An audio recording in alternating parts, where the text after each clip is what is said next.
കർത്താവിൽ ഏറ്റവും സ്നേഹം നിറഞ്ഞവരെ, ആഴത്തിലുള്ള ദൈവശക്തിയുടെ രഹസ്യങ്ങളെക്കുറിച്ച് ഡീപ്പായിട്ട് പരിശുദ്ധാത്മാവിൻ്റെ മേഖലകളിലേക്ക് പ്രവേശിക്കുവാനും ആത്മീക ജീവിതത്തെ ശക്തിപ്പെടുത്തുവാനും കർത്താവിൻ്റെ ശുശ്രൂഷയിൽ കൂടുതൽ പ്രയോജനപ്പെടാനും ആഗ്രഹിക്കുന്നവർക്ക് വേണ്ടിയാണ് ഈ സീരീസ് ഞാൻ ചെയ്യുവാൻ ആഗ്രഹിക്കുന്നത്. പ്രാർത്ഥിച്ച് കർത്താവിൽ നിന്ന് കിട്ടിയ ഒരു നിയോഗത്തിൻ്റെയും നിർദ്ദേശത്തിൻ്റെയും ഭാഗമായിട്ടാണ് ഇത് ഞാൻ ചെയ്യുന്നത്. ആദ്യമേ തന്നെ പറയട്ടെ, ഇത് എല്ലാവർക്കും വേണ്ടിയുള്ളതല്ല. പ്രത്യേകം കർത്താവിനായി സമർപ്പിക്കപ്പെട്ട വ്യക്തികൾക്ക് വേണ്ടി മാത്രമായിട്ട് ഞാൻ ചെയ്യുന്നതാണ്. എന്തുകൊണ്ട് ഇതൊരു വീഡിയോ ആയിട്ട് ചെയ്യുന്നില്ല എന്ന് ചോദിച്ചാൽ, പലപ്പോഴും പ്രാർത്ഥിച്ച് ദൈവസന്നിധിയിൽ നിന്ന് എഴുന്നേറ്റ് കഴിഞ്ഞ ശേഷമാണ് ഇങ്ങനെയുള്ള വീഡിയോകൾ അല്ലെങ്കിൽ ഓഡിയോകൾ ചെയ്യാനുള്ളൊരു നിയോഗം നമുക്ക് കൂടുതലായിട്ടും ലഭിക്കുന്നത്. പലപ്പോഴും സ്റ്റുഡിയോയിലേക്ക് പോകുമ്പം അതിനുള്ളതായൊരു സാഹചര്യം മറ്റൊന്നായതുകൊണ്ട് എൻ്റെ വ്യക്തിപരമായ പ്രാർത്ഥനകൾക്ക് ശേഷമാണ് ഇത് ഞാൻ ചെയ്യുന്നത്. അതുകൊണ്ട് തന്നെ ഒരു വീഡിയോ ദൃശ്യാനുഭവത്തെക്കാൾ ഉപരി ഇത് കേൾക്കുവാനും നിങ്ങളുടെ ജീവിതത്തിൽ കർത്താവിലേക്ക് കൂടുതലായി നിങ്ങളുടെ ശുശ്രൂഷകളെയും ആത്മീക ബന്ധങ്ങളെയും വർദ്ധിപ്പിക്കുവാനും ഇത് നിങ്ങളെ സഹായിക്കുമാറാകട്ടെ. വലിയ പ്രാർത്ഥനയോടുകൂടെ നമുക്ക് കർത്താവിൻ്റെ ശബ്ദത്തിനായിട്ട് വിധേയപ്പെടാം. പ്രിയപ്പെട്ടവരെ, നമ്മുടെ ആത്മീക ജീവിതത്തിൽ ദൈവത്തിൻ്റെ ശക്തി അതിവേഗം പ്രവഹിക്കുവാനും നമ്മൾ ഒരാളുടെ മേൽ കൈവെക്കുമ്പോൾ തന്നെ ആളുകൾ പരിശുദ്ധാത്മാവിൻ്റെ ശക്തി അവർക്ക് സാധാരണപ്പെട്ട നിലയേക്കാൾ കൂടുതൽ അനുഭവിക്കുവാനും അതിൻ്റെ പ്രകടന ഭാഗമായി അവർ വ്യത്യസ്ത അനുഭവങ്ങൾ ഉണ്ടായി എന്ന് സാക്ഷ്യപ്പെടുത്തുവാനും താഴെ വീഴുകയും ഒക്കെ ചെയ്യുന്ന രീതിയിലുള്ള തീ പോലുള്ള അനുഭവങ്ങൾ ആൾക്കാർക്ക് അനുഭവപ്പെടുന്നതൊക്കെ നമ്മൾ കാണാറുണ്ട്. ഇങ്ങനെയൊക്കെയുള്ള ഒരു ശുശ്രൂഷ തലത്തിലേക്ക് നാം എത്തണമെങ്കിൽ നാം എന്ത് ചെയ്യണം? ഇതിനെക്കുറിച്ചാണ് നമ്മൾ ഈ ദിവസങ്ങളിൽ ചിന്തിക്കാൻ പോകുന്നത്. ഞാൻ ആദ്യമേ തന്നെ പറയട്ടെ, ഈ ഏതൊരു ശുശ്രൂഷയുടെയും അടിസ്ഥാനപരമായ രഹസ്യം എന്ന് പറയുന്നത് ദൈവത്തോടുള്ള നമ്മുടെ ഇൻറ്റിമസിയാണ്.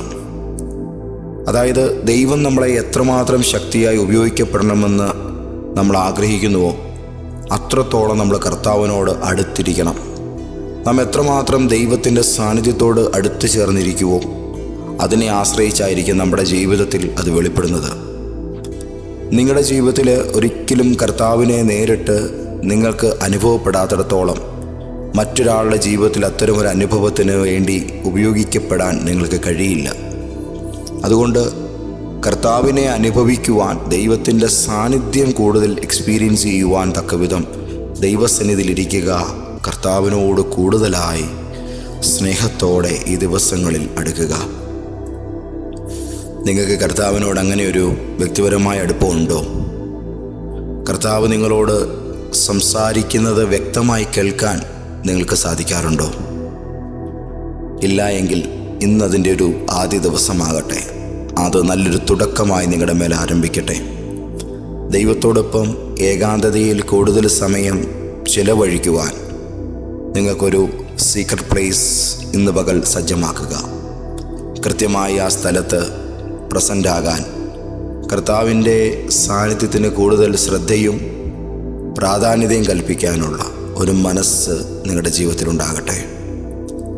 അതുമാത്രവുമല്ല, ദൈവത്തിൻ്റെ ശ്രേഷ്ഠനായ പരിശുദ്ധാത്മാവിനെ ഒരു വ്യക്തിയായി തന്നെ തിരിച്ചറിഞ്ഞ് പരിശുദ്ധാത്മാവെന്ന ആ വ്യക്തിയെ നമ്മുടെ ജീവിതത്തിൽ ഉണർത്താൻ, അനുഭവിക്കാൻ നമുക്ക് കഴിയണം.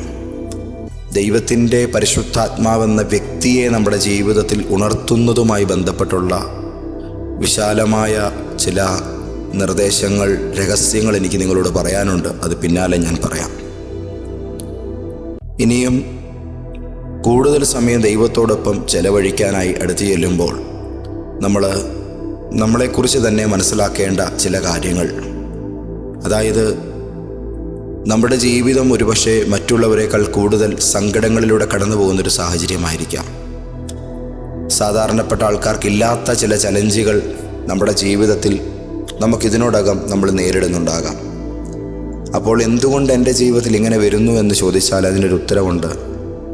ദൈവം ഒരുപാട് കരുത്തുള്ളവരെയല്ല, പകരം അവരെ ശക്തരാക്കി തീർക്കേണ്ടത് തൻ്റെ സാന്നിധ്യത്താലും ശക്തിയാലും ആകയാൽ ആന്തരികമായി ഒരുപാട് തകർന്നു പോയവരെയും മറ്റുള്ളവരെക്കാൾ കൂടുതൽ നാണക്കേടുകളിലൂടെ കടന്നു പോയവരെയൊക്കെ തൻ്റെ ശുശ്രൂഷയ്ക്ക് വേണ്ടി ഉപയോഗിക്കും.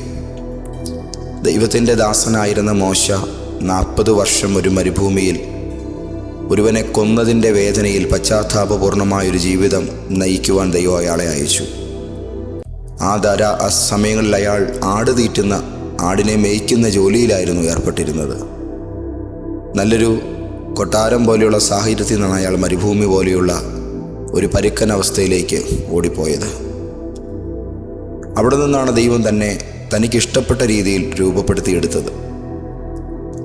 അതുമാത്രമല്ല, ഇസ്രായേലിൻ്റെ രാജാവായ ദാവീദ് തൻ്റെ ജീവിതത്തിൻ്റെ വൈകല്യങ്ങളെയെല്ലാം തിരിച്ചറിഞ്ഞ് തന്നെ പൂർണ്ണമായും ദൈവത്തിനായി അടുക്കോടും ചിട്ടയോടും കൂടെ സമർപ്പിക്കുന്നതിൽ താല്പര്യം കാണിച്ചൊരു മനുഷ്യനാണ്. 51-ാം സങ്കീർത്തനം വായിക്കുമ്പോൾ ആ ദൈവദാസൻ്റെ മനസ്സ് എത്രമാത്രം കർത്താവിൻ്റെ സാമീപ്യത്തിൽ ആയിരിക്കുവാൻ കാംക്ഷിച്ചിരുന്നു, ദൈവത്തിൻ്റെ സാന്നിധ്യവും ദൈവത്തോടുള്ള ബന്ധവും തനിക്ക് എത്രത്തോളം പ്രിയപ്പെട്ടതായിരുന്നു എന്ന് അദ്ദേഹം വ്യക്തമാക്കുന്നുണ്ട്. അതുപോലെയുള്ളൊരു ആത്മബന്ധം നമുക്ക് ദൈവത്തോട് ഉണ്ടാക്കിയെടുക്കാൻ സാധിക്കണം. നമ്മൾ നോക്കിയാൽ അത് സാധിക്കും കേട്ടോ. നിങ്ങളെക്കൊണ്ടത് പറ്റും.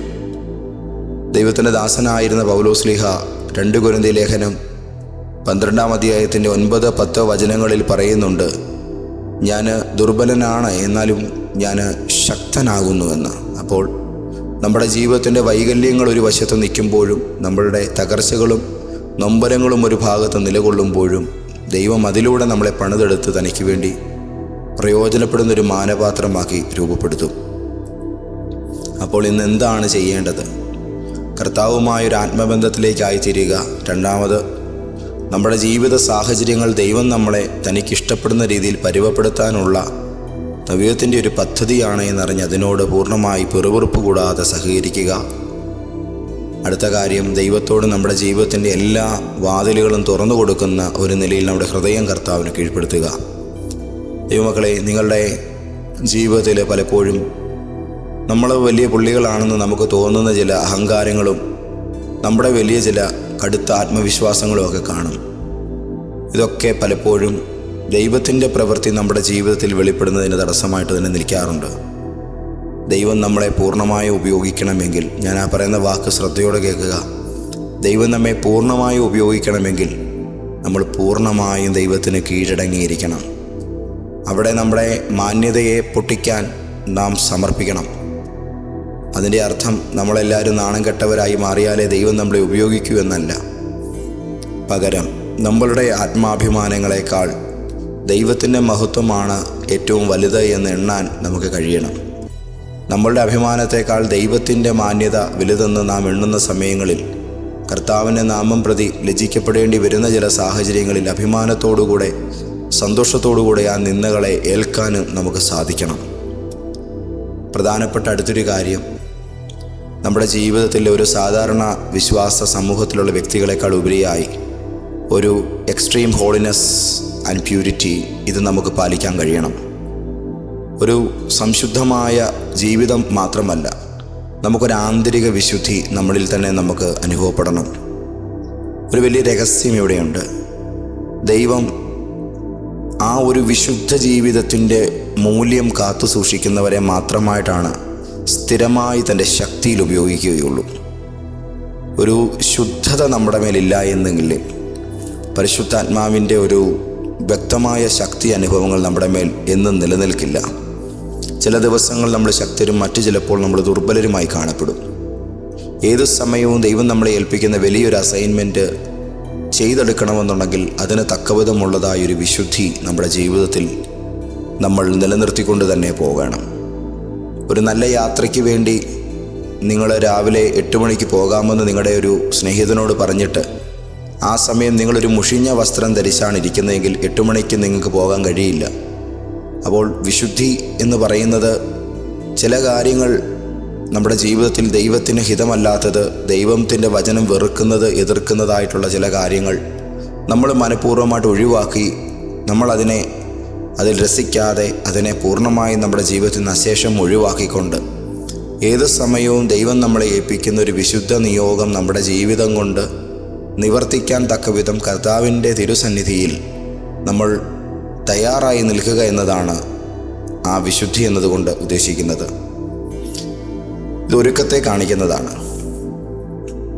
ദൈവത്തിൻ്റെ പുത്രനായ യേശുവിൻ്റെ രക്തം നമ്മളെ കഴുകിയതിലൂടെ, കർത്താവ് നമ്മളെ സ്നേഹിച്ചതിലൂടെ, സത്യം നമ്മൾ അറിഞ്ഞതിലൂടെ നമ്മൾ വിശുദ്ധരായവരാണ്. എന്നാൽ ഇത് ഞാൻ അങ്ങനെ ആയി കഴിഞ്ഞു എന്നതിൻ്റെ പേരിൽ പലരും പിന്നീട് തങ്ങളുടെ ആത്മീക ജീവിതത്തെക്കുറിച്ച് ശ്രദ്ധയില്ലാതെ ലോകപ്രകാരം പിന്നെയും എല്ലാവിധ രസങ്ങളിലും സന്തോഷങ്ങളിലും ഓടിക്കയറി തങ്ങളുടെ ആത്മീക മൂല്യങ്ങളെ വില കുറച്ച് കാണിക്കുന്ന പരിപാടിയിൽ ഏർപ്പെടുന്ന ഒരു ശൈലി പലരിലും കണ്ടിട്ടുണ്ട്. നമ്മളിലതുണ്ടാകാൻ പാടില്ല. നമ്മളുടെ ചിന്തകളും നമ്മുടെ മാതൃകകളും നമ്മുടെ ജീവിതശൈലിയും ദൈവത്തോടുള്ള ഭക്തിയിൽ നിറഞ്ഞതായിരിക്കണം. ദൈവം വലിയ ശുശ്രൂഷ സഹകാരികളെ തൻ്റെ സന്നിധിയിൽ ഉയർത്തുമ്പോൾ അവർ സാധാരണ വിശ്വാസികളെക്കാൾ കൂടുതൽ സാക്ഷ്യം പ്രാപിച്ചവരായിരിക്കുമെന്നത് സഭാ ചരിത്രത്തിൽ നമ്മൾ കണ്ടിരുന്ന ഒരു വലിയ വസ്തുതയാണ്. അതുകൊണ്ട് അപ്പോസ്തലനായ പൗലോസൊക്കെ പറയുന്നത് പോലെ അകത്തും പുറത്തുമുള്ളവരോട് നല്ല സാക്ഷ്യം പാലിച്ചവരായിരിക്കാൻ കഴിയണം. അതായത് അകമേയും പുറമേയും ഒരു ശുദ്ധമായ ജീവിതം പുലർത്തുവാനും ഇന്ന് ലോകത്ത് വ്യാപരിക്കുന്ന അശുദ്ധ ചിന്തകളെയും തെറ്റായ ബന്ധങ്ങളെയും ദൈവത്തിൽ നിന്ന് നമ്മളെ അകറ്റുന്ന എല്ലാത്തരം ശീലങ്ങളെയും വിട്ടുകളഞ്ഞുകൊണ്ട് കർത്താവിനോട് കൂടുതലായി ചേർന്നിരിക്കുവാൻ നമുക്ക് സാധിക്കണം. ഇനിയും ഈ ഒരു വിഷയവുമായി ബന്ധപ്പെട്ട് ദൈവത്തിൻ്റെ ശക്തിയിൽ മുതിരുവാൻ ആഗ്രഹിക്കുന്ന വ്യക്തികളുടെ ജീവിതത്തിലെ ഒരു പ്രധാനപ്പെട്ട വിശുദ്ധി പോലെ തന്നെ പ്രധാനപ്പെട്ട ഒരു ശീലത്തെക്കുറിച്ചാണ് പറയുന്നത്. നിങ്ങളുടെ ജീവിതത്തിൽ ഭീകരമായ ഉപവാസവും പ്രാർത്ഥനയും വേണം. ഭീകരമായ ഉപവാസവും പ്രാർത്ഥനയും എന്ന് പറഞ്ഞാൽ 360 ദിവസവും ഉപവസിക്കുക, ആഹാരം കഴിക്കാതെ നടക്കുക എന്നുള്ളതല്ല. എക്സ്ട്രീം ഫാസ്റ്റിംഗ് ആൻഡ് പ്രയർ എന്ന് പറഞ്ഞാൽ ഉപവാസം ദൈവശക്തിയുടെ ഒരു പ്രധാന വാതായനമാണ്.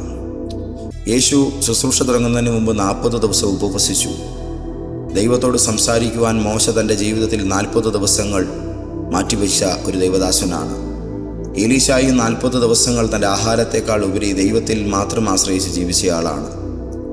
ആഴ്ചയിൽ കുറഞ്ഞത് 1-2 ദിവസമെങ്കിലും ഉപവസിക്കുവാനും രാത്രിയിൽ ഒരു 12 മണി മുതൽ 3 മണി വരെയുള്ളതായ സമയങ്ങളിൽ നന്നായിട്ട് ദൈവസേനയിൽ എരിയുന്നൊരു പ്രാർത്ഥനാ പോരാളിയായി നിലകൊള്ളുവാനും കൃത്യമായ ഇടവേളകളിൽ ഒരു 21 ദിവസവും 40 ദിവസവുമൊക്കെ നീണ്ടു നിൽക്കുന്ന നിലയിൽ ദൈവസന്നിധിയിൽ ഫാസ്റ്റിംഗ് സീരീസുകളിലൂടെ കടന്നു പോകാനും നിങ്ങൾ തയ്യാറായാൽ ഈ ലോകത്തൊരു ശക്തിക്ക് നിങ്ങളെ തോൽപ്പിക്കാൻ പറ്റുകയില്ല. നിങ്ങൾ അതുപോലെ അജയ്യരായി ഈ തലമുറയിൽ ദൈവത്തിനായിട്ട് പ്രയോജനപ്പെടുന്ന മനുഷ്യന്മാരായിട്ട് മാറും. അതുകൊണ്ട് പ്രിയപ്പെട്ടവരെ, നിങ്ങളുടെ ജീവിതത്തിൽ ചിലതിനെ ഒഴിവാക്കുവാൻ ഉപവാസവും പ്രാർത്ഥനയും നിങ്ങൾ പരിശീലിച്ചേ മതിയാകുകയുള്ളൂ. 5-മതായി ദൈവത്തിൻ്റെ പരിശുദ്ധ വചനത്തിൻ്റെ ശക്തിയെക്കുറിച്ചുള്ള ബോധ്യം നമ്മുടെ ജീവിതത്തിൽ വേണം.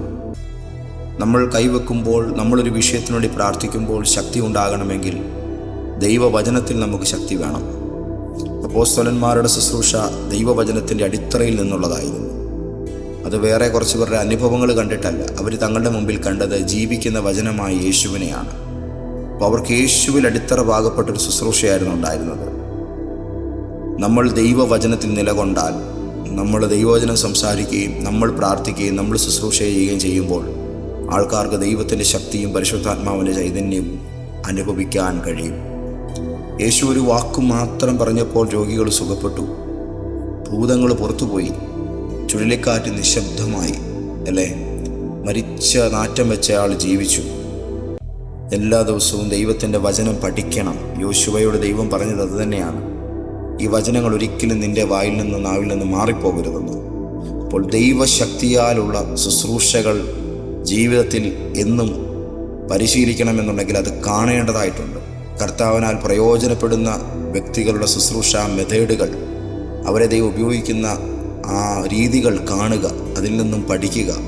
എന്നെയും അതുപോലെ ഉപയോഗിക്കണമേ എന്ന് ദൈവത്തോട് പ്രാർത്ഥിക്കുക. ദൈവത്തിൻ്റെ വചനത്തിൽ രസിക്കുക.